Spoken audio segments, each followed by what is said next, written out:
రాష్ట్రంలో పెరుగుతున్న విద్యుత్ అవసరాల దృష్ట్యా ప్రభుత్వం ప్రత్యామ్నాయ విద్యుత్ వనరులపై దృష్టి సారించడం లేదు. పక్క రాష్ట్రాల నుంచి తీసుకోవడమో ప్రైవేటు కంపెనీల నుంచి కొనుగోలు తప్ప నిర్వహణ వ్యయం లేని పవన విద్యుత్ పై చర్యలు ప్రోత్సాహకరంగా లేవు.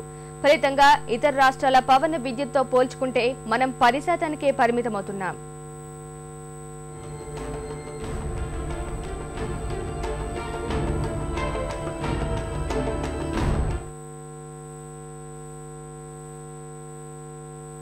విద్యుత్ అవసరాలు రోజురోజుకి పెరుగుతున్న వేళ ప్రభుత్వం ప్రత్యామ్నాయ విద్యుత్ వనరులపై దృష్టి పెట్టడం లేదు.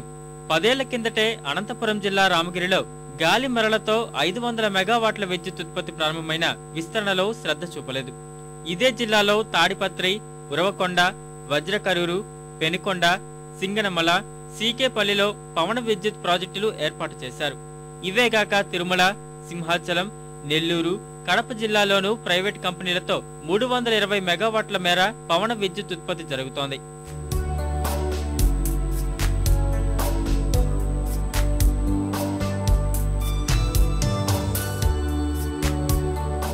మూడేళ్లుగా 1300 మెగావాట్ల పవన్ విద్యుత్ ఉత్పత్తికి అనుమతులిచ్చినా ఆశించిన స్థాయిలో లక్ష్యం చేరుకోలేదు.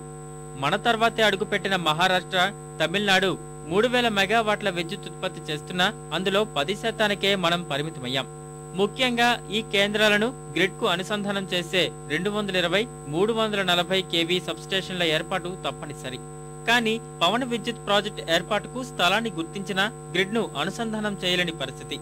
అనంతపురం జిల్లాలో 1100 మెగావాట్లకు అనుమతికి గాను కేవలం 200 మెగావాట్ల ప్రాజెక్టులే పనిచేస్తున్నాయి. సో ఎక్కడైనా ఒక ప్రాజెక్ట్ పెట్టాలని చెప్పి అనుకుని సీరియస్గా డెవలపర్స్ కనుక వచ్చినట్టయితే వాళ్ళకి అన్ని సదుపాయాలని వాళ్ళకి అందుబాటులోకి తీసుకురావడానికి రాష్ట్ర ప్రభుత్వం మన నెట్ క్యాప్ కానీ మన ఏపీ ట్రాన్స్కో అధికారులతో కలిసి ఇవన్నీ ప్లానింగ్ ప్రాసెస్ ఇవన్నీ కూడా హైదరాబాద్లోనూ ఫీల్డ్ లెవెల్లోనూ దీన్ని జరుగుతుంది.